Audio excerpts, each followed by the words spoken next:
The phone was near me, so I reached out to pick it up and said out loud on purpose, "Denise. Your future hubby is calling you. I'll pick the call up on your behalf, alright?" Denise panicked when she heard me, and she jumped from the couch to hurry over to me to snatch the phone from my hand. However, she slipped and lost her balance. She slammed to the ground with a loud crash, with her belly taking the impact. Denise lay flat on the ground while clutching her belly hard, looking like she was in extreme pain. I was smiling, but I quickly changed into a worried expression. "Denise. Why did you get so agitated? You should be careful when you're so heavily pregnant. If anything were to happen to you, I might be the one going to that center your future hubby booked for you." Her phone continued ringing in my hand as I continued to tease her while pretending to pick up the call. "Denise, your phone won't stop ringing. Maybe I should get him to come over quickly and take you to the hospital." Before I could finish my sentence, Denise quickly climbed up from the ground while suppressing her pain to snatch the phone from my hand. "No, it's all right. I'm fine. My boyfriend is really busy. Let's not disturb him." When Denise left my house, her face was contorted with a lot of pain, but she still reminded me to make sure I kept the pendant on at all times. I could not help laughing wildly in my heart when I saw that Denise was close to passing out from pain but was still trying her best to pretend she was fine. Denise looked worse over the next few days. Her belly got bigger and bigger, and it started being covered with dark pig's fur. Despite her condition, Denise insisted on coming over to my house every day. Every time she visited me, she would stare at my belly. "Eliza, do you feel any discomfort?" I looked at her and unbuttoned my shirt to show her my belly. I had drawn many stretch marks on it in accordance with what I remembered from my past lifetime. I complained to her, "I have no idea what's going on, Denise. I've gotten so many stretch marks, and I feel tired all the time." Denise looked relieved when she saw the stretch marks on my belly. I smiled and said, "Your belly has gotten quite big, Denise. I heard that when it gets this big, it usually means that you could be pregnant with twins or triplets. Have you gotten an ultrasound from the hospital?" She covered her belly with her hand as she replied with a smile, "Of course, I have.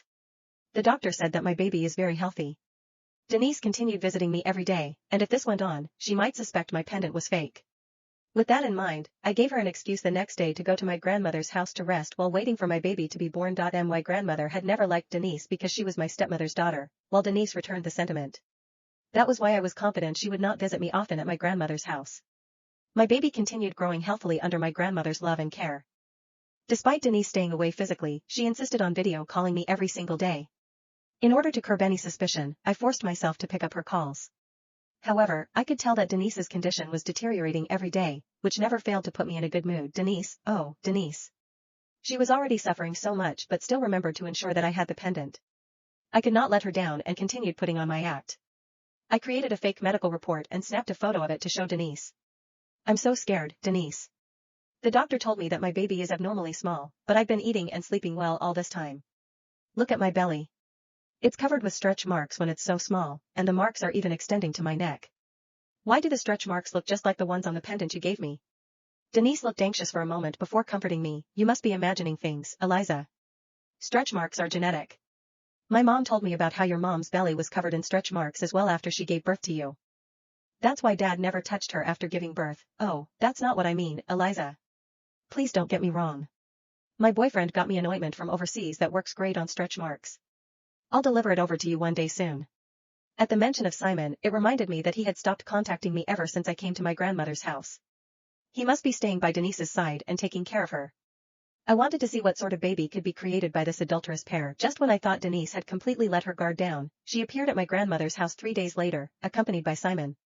Simon said, "Eliza, I'm here with Denise to take you home. Your grandma is getting old, and it's not nice of you to impose on her." Simon was helping Denise out of the car as she was having difficulty with her mobility. She looked just as I did in my past lifetime. Her eyes had sunken in, and she looked skinny as a rack. She even had a scarf around her neck to cover the black stretch marks on her. Denise stared at my belly the moment she got out of the car. Even though my belly was much smaller than Denise's, it was still considered a normal size. Denise's belly was abnormally huge, causing her major imbalance. She required help even when walking normally. Her eyes widened as she stared straight at my healthy belly. "Have you been feeling any discomfort recently, Eliza?" I pretended to look incredulously at them. "I'm feeling fine. Why would you ask such a thing all of a sudden?" My reply seemed to panic Denise. She opened up the part of my shirt that was covering my belly. "Why have your stretch marks vanished, Denise? That's impossible. Don't you feel any discomfort at all?" I slapped Denise's hand away. "What do you mean, Denise? Are you hoping I'd be experiencing discomfort?" That was when my grandmother returned from feeding her pigs. She muttered, "What's wrong with that pregnant sow? Her temper has been flaring lately. Denise turned to look, and she was stunned when she saw the pendant around the neck of the sow in the pig's pen. Her eyes widened, and she roared furiously, Eliza Carter. Why is the pendant I gave you around that sow's neck?